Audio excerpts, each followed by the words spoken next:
Hello, my name is Alondra, and I will start this debate with my refutation to the economic argument presented by my opponent. That will be another economic argument.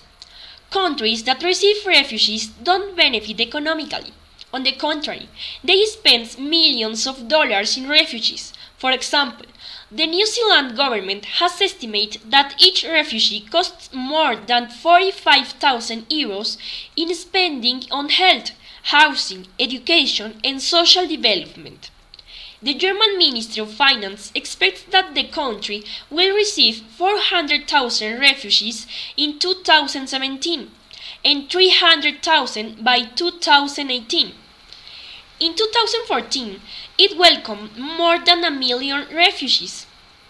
It is estimated that Germany will spend around 93.6 billion euros by 2020. This calculation includes housing costs and integration mechanism, but also resources to fight in crisis areas against factors that lead the refugees to leave their countries of origin. This expenditure of refugees is money that is being taken from their own country to give it to people from other countries, being unfair to the population of the country that receives the refugees. The government has to allocate less money in sectors such as health, education, and other, to be able to give money to the refugees to their subsistence. In addition, if the refugees were left to work, it would also be unfair because they would be taking away jobs from people of the country, since we see that in all countries exists unemployment. In addition, many developing countries have high poverty rates, and receiving refugees makes the country even more impoverished. Another of my arguments is shock of cultures. People who escape from countries like Syria, in addition to the trauma of the war, bring with them many traditions difficult to adapt to other cultures because they live in a traditional clan-oriented communities. In addition to the difference of languages, the religion is a very important factor.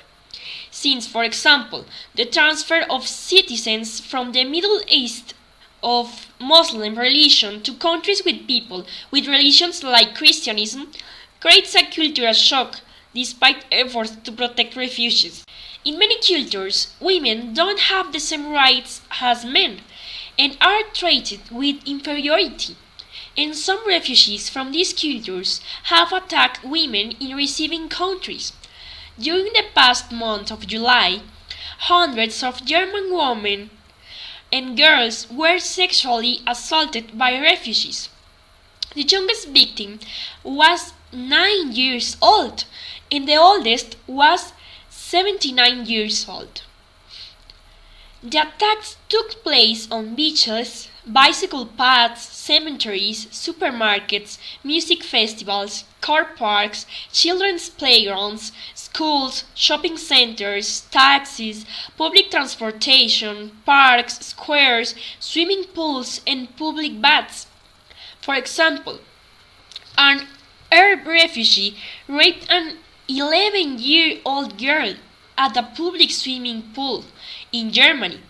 Also, last year, a woman was raped by 9 refugees in Austria, originating from Iraq. Similarly, Maria Lendenberger, who was 19 years old and in her spare time was voluntary to help the refugees, was raped and drowned in a river in Germany by a refugee from Afghanistan last year. Thus, we see that the difference of cultures makes it very difficult to refugees to adapt to other countries, and many of them only bring violence to these countries, especially towards women. So they should not receive refugees and thus prevent such crimes.